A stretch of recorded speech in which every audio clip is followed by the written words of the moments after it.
Yeah, think of it like building a structure. If the foundation is off and not squared up, and you continue to build on that foundation that isn't 100% squared up, as you build it and build it and build it, it's going to be more off, more off, more off, and it's not going to be structurally sound. It's going to fall apart.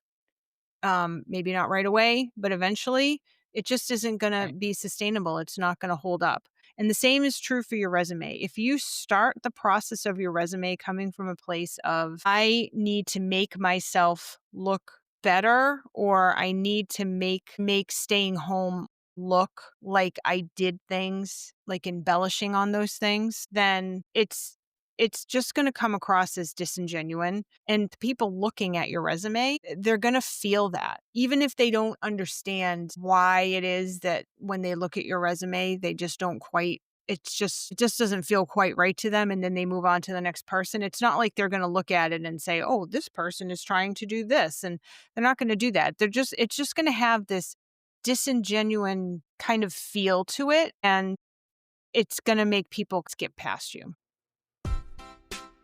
This is the Back to Work podcast for stay-at-home moms who are thinking about going back to work but terrified about what that means. Maybe you're facing resume gaps or a few outdated skills, not to mention juggling kids, life, and well, everything. We get it. We've been there and we've got you. We know this isn't just about getting work. It's about finding a job that fits you and your life. Every week, you'll hear tips, advice, and stories, all designed to help you go back to work. Hit the subscribe button and never miss an episode. Welcome to Back to Work, the podcast for stay-at-home moms going back to work and aren't quite sure where to start. We always say start here, right, Angie? Start right here. We got you. Last week, we talked about tips for your resume, general tips for your resume, things that, as somebody who has been in HR for almost 20 years, just the different things that I see that I think you should all know about so you can make sure that your resume is the best it can be when you send it out. So go back and listen to that if you haven't listened to that. It's all the do's and don'ts about your resume. This week, we're also talking about your resume, but we're talking specifically about that gap in your resume that you have when you're a stay-at-home mom. Now, the gap in your resume it depends on how long you stayed home. So it's either small or it's bigger. The smaller it is, the less significant it is in terms of your resume. The larger it is, the more that you kind of need to think about it. But I have a little bit of a different take on the resume gap than I think some other people have. Angie, what do you think about the resume gap? I was thinking about it in terms of if you're combining stay at home with doing some additional education or, professional development. Like my gap was I was raising a child, but I also was in school. So Mhm. like that sort of thing, the gap has a different kind of tone to it if you show you were in school at that time while you were, taking care of kids. Sort of Mhm. like what my daughter-in-law is doing right now. She's stay at home, but she is taking a certificate program Mhm. to improve her skills. So that's not really what we're talking about. This is the gap where what you've been doing is taking care of kids Right. and your family. Right. Exactly. So when you decide for whatever reason that it's time for you to go back to work, I feel like there's kind of a progression of feelings that you kind of go through. Yeah, Right. yeah, And I'm actually process. creating a video that talks all about this. It's not done yet, so I'll let you know when it's done, but just keep an eye out for that. I'll be sending that out when it's ready, but it's going to talk about a lot of the stuff that we're going to talk about here, but in more depth. But there's kind of a progression that you feel when you decide to go back to work. And the first one, typically, again, in my experience and from what I've heard from other moms, it's like you sit down, you realize you're going to go back to work, you sit down to uh, write your resume and start looking for jobs. And then all of a sudden, it's like you realize, and it's not like you didn't know it, but you realize it in a different way. Like, WTF, I've been out of the workforce for blank years. In my case, it was 8. 8 years I was out of the workforce. And so I'm thinking this whole time, oh, when I'm ready, I'll just go back and it'll be no big deal and blah, blah, blah. And then I sat down to do it and I was like out of work for 8 years. Holy crap, right? And so I did panic a little bit. And I was like, who's going to hire me now? So many things have changed since I've been in the workforce. I mean, just like all this stuff came flooding into my head and I did panic.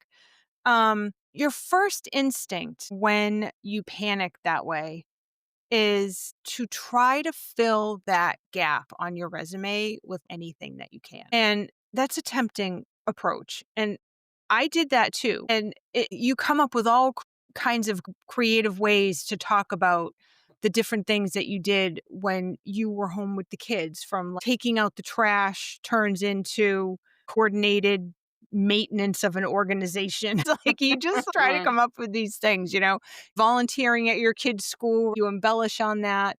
Um, and all those things are fine to list, but here's what I noticed, and here's what I just want to offer to you is the reason that you're doing that. The reason that because basically what that is you're trying to hide that gap.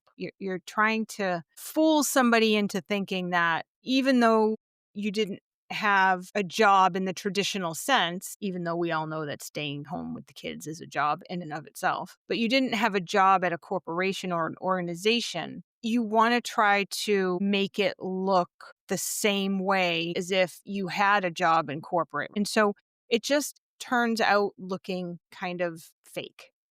But you're doing that because you're feeling judged. You're feeling like, and this was certainly true in my case, I was like, they're not going to hire me. Nobody's going to want me. My skills are not relevant anymore. And so I started to feel like people were going to judge me and they were going to write me off before they even knew anything about me. And so I tried to fill that gap to prevent that. What happens when you do that is now you're coming from a place of feeling defensive about what you did, about staying at home, because you're feeling like you're going to be judged. And so you feel like you need to defend yourself and justify the fact that you stayed home and putting that in your resume. My approach is to not apologize or not feel like you need to apologize. Try to get away from the feeling like you're being judged or could possibly be judged for staying home. Because the truth is, the companies that are going to judge you for that, you don't want to work for them because they're not going to be in any way when you do need time off for your kids. And you will need time off for your kids because your kids are going to get sick. There's going to be daycare issues or childcare issues. Things are going to happen and you're going to need time off. And if you try to get into a company that doesn't appreciate the challenges that you might have as a mom coming back to work or a parent coming back to work, that is going to be way more stressful than you need. So I say don't try to hide it. Now, there's ways to do that with still looking professional and still calling out some of the things that you did, but not in a disingenuous way, because volunteering at your school, at your kid's school, does matter. You want to put that on there, but you just don't want to do it from a place of, I need to make it look like it's more than it was, because if I don't, then they're not going to think I'm valuable. Does that make sense, Angie? Yeah, it does. And I can understand why the thought process would that goes behind that and why somebody would think that they should do that. Um, in essence, it's not transparency. It's not you're going to go in there feeling like, I overrepresented what I did, or I wasn't completely 100% honest if you are called in for an interview. And Right. that's not the energy I don't think that you want to Right. Right. espouse, if you will. Yeah. Think of it like building a structure. If the foundation is off and not squared up, and you continue to build on that foundation that isn't 100% squared up, as you build it and build it and build it, it's going to be more off, more off, more off. And it's not going to be structurally sound. It's going to fall apart. maybe not right away, but eventually it just isn't going to Right. be sustainable. It's not going to hold up. And the same is true for your resume. If you start the process of your resume coming from a place of, I need to make myself look better, or I need to make staying home look like I did things, like embellishing on those things, then it's just going to come across as disingenuous, and people looking at your resume, they're going to feel that. Even if they don't understand why it is that when they look at your resume, they just don't quite, it just doesn't feel quite right to them, and then they move on to the next person. It's not like they're going to look at it and say, "Oh, this person is trying to do this." And they're not going to do that. It's just going to have this disingenuine kind of feel to it, and it's going to make people skip past you. So the first thing is to just own the fact that you stayed at home and not apologize for it. Just don't apologize for it, because there's nothing to apologize for. The next thing that you want to do is think about how you do want to present yourself in your resume with that gap. Now, what are the things that you can put on there? If you never volunteered at your kid's school, if you didn't have a part-time job or something, all of that's fine. It's totally fine. You can just simply put that you were um, a stay-at-home parent during this time and just move on. You don't need to try to hide it or embellish it. It's just matter of fact, this is what it was, and now I'm doing this. Now I'm looking for a job. But if you come at it from that place of like, well, I hope you don't notice, and I kind of feel weird about it, and that's going to come through. So just like, yeah, I stayed home with my kids. I made a conscious choice to stay home with my kids because I feel like that's really important, and now I'm ready to come back to work. The end. No, I think, Carrie, that you may have extenuating circumstances during that time. So, say, for example, you were navigating multiple children at the same time, like you had a multiples birth or something, that you Mhm. could kind of brag on your time management skills if that you think that that's important to that job. Perhaps you were navigating caring for another family member as well, like a parent, and your kids and the schedules and things like I am a beast when it comes to schedule, because I had to do that. That was part of my, part of my duties Mhm. that I took seriously. Like really leaning into the values that you were living during the time that you've been at home Mhm. because Yeah. Oh, go ahead. it you value it, the extent to which you value it and you come across in your resume as, "This was super important for me, and these are some things I learned," and that comes across as someone who lives in their values, which I would think would be attractive to a future employer. Yes. I agree with that, but I'm going to just put a little caveat on it and say, yes, think about all the skills that you gained or enhanced when you were staying at home with the kids, but don't put it in the resume body. Put it in the skills section. Put it in the skills section, Mhm. because it doesn't matter where you got those skills. It just matters that you have them. So typically Yeah. you want to put your skills before your work experience, because Mhm. it's just kind of a quick reference for people to look at. These are all the skills that I have. These are Mhm. the jobs that I've had. So if you have all those skills up there, then you don't need to put it in the body. And again, in my opinion, it's from the resumes that I have seen come through and from my own experience trying to um add things into that time, kind of make it look like you're making it something more than it is. Even though we know it's not, but a resume is about perception as well as it's about fact. The way that you format it makes a difference. So I say yes, all the skills that you gained as a stay-at-home mom, all the skills that you enhanced as a stay-at-home mom, put it on your resume, but put it in the skills section. If it's relevant to the position you're applying for. If it's relevant to the position you're applying for, correct. Yep, exactly, exactly. So we talked a little bit about this, but just to get into it a little bit deeper, celebrate the fact that you stayed at home. And you don't need to necessarily do that in your resume. This is more for when you're in an interview. That's when you can kind of expand a little bit on the time that you stayed home. That's when you can give a little bit more detail about kind of the ins and outs of what you did, and if you want to explain why you did it, you don't have to. But when you're face to face with somebody, but coming at it again as positive. You stayed home with the kids. It's not something that if you feel like people are looking down on that, then you're gonna feel that there's something wrong with it. Like that, Right. you know, I went out of the workforce, but it was to take care of my kids and now I'm coming back. That has a different energy to it than if you just tell people, yeah, this is what I did for a career. And then when I had kids, I chose to stay home with them for a while, but now I'm back into it. And here's why, and here's what I want to do, and blah, blah, blah, blah, blah. Right.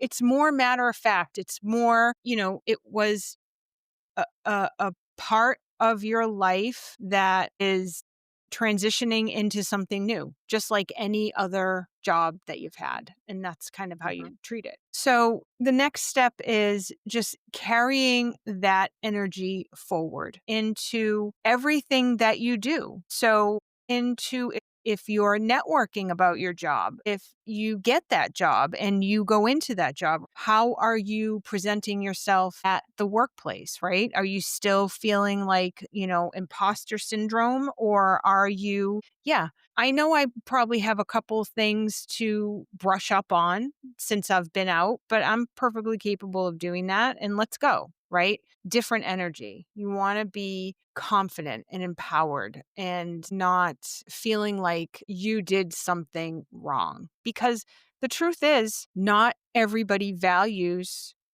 a mom staying at home with their kids. They think it's lesser than. They think it's, I don't know, fluff. They think it's not a big deal. You don't want to work for those people. So even though there are some people that will judge you, that will think that it's a detriment to you coming back into the workforce, that's fine. There's always going to be those people. You don't want to work for those people. You want to work for the people that see you for who you are as the valuable employee that you are, and you should act accordingly. You act as the valuable employee that you are, and you don't apologize for staying home.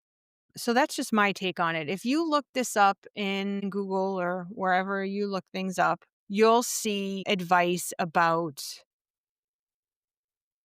listing your skills as a stay-at-home mom, like you're the CEO of your household and, you're a time management guru and all that stuff. And all that stuff could be true, but that, in my opinion, is a form of trying to hide the fact that you stayed home with your kids. It's a form of apologizing. It's a form of embellishing, making it seem like it's different. Like you want to have the word CEO in your resume to make it seem as if, or you want people to see it as valuable as you see it. And so you think using the word CEO is going to accomplish that. It's not. It's not going to accomplish that. It's just going to make people think that you're making stuff up to put in there. So, to Angie's point before, figure out all the skills that you've had as a stay at home mom, but list them in the skills section. And don't list them as from being a stay at home mom, just list them. If you have the skill, you have the skill. It doesn't matter where it came from. I think you that's been very thorough. I love the next step because it also shows the confidence that you have. You want your employer to see that confidence. You are confident that your decision to stay home to raise your kids was the best decision for you. It's not about proving that that was the greatest decision or sitting in that kind of proving energy. That's what I did, and you're coming across as being someone who has strong convictions, that you're capable, and that you're ready for what's next. I think if Yeah, you would dwell more in there might be a vibe that maybe you're not sure about right. rejoining the workforce. That's the other thing, like that confidence. Exactly. You wanna make sure that you're putting out what you want to put out. Like, you have to be intentional about these things. Yes, intentional. That's a really good word. You want to be intentional about how you present yourself, but you're not going to be able to present yourself as confident and empowered if you don't feel that way. Right. And so That's part of what we do with the Back to Work program is to help you have that mindset shift. So you are able to genuinely come across as a confident person who's ready to go back to work and you know that you can do it. You're not in imposter syndrome. You're not second guessing yourself. You are confident and you're able to step back in and know that there will be challenges, but that you can do it and you can handle it. And also, the other thing that happens when you're feeling kind of unsure of yourself, like, is anybody going to hire me? Are they going to value my skills? All that second guessing and doubt, what's could happen, what typically happens is you end up taking the first job that's offered to you because you Right. think that nobody is going to offer you a job. But like you just got lucky. Thank goodness they offered me a job. I got lucky. And you may have gotten lucky and the first job that's offered to you is the perfect job for you. And they are going to be accommodating about your situation and all of that. And that's great if that happens. But don't feel pressured to take the first job that's offered to you because you think that nobody else is going to offer you a job, because that's not true. So you need to look at the whole picture. Is this job that you're being offered, is it actually a good fit for you? And sometimes you won't know that until you get into the job, but you take an educated guess. You don't just blindly say yes to the first one that's offered. You ask questions, you dig in a little deeper because now the offer's on the table. And so now you can ask different questions. So I just want to offer that as well. We're going to leave it there. And I have a course that I'm working on that goes over all of these in detail. And so when that's ready, I will send that out to you. If it's ready by the time this episode drops, then I'll have it in the show notes. But take a look for that because that is going to go into more depth about everything that we just talked about. And I think that it really frames all of these concepts in a really nice way that people can understand it and implement it. All right, Yay. everybody. See you next time. Thank you so much for listening. Your support means the world to us. If this episode resonated with you, we invite you to subscribe to the podcast, share with another mom, and explore the links in the show notes. Remember, you and all moms deserve support on your journey back to work.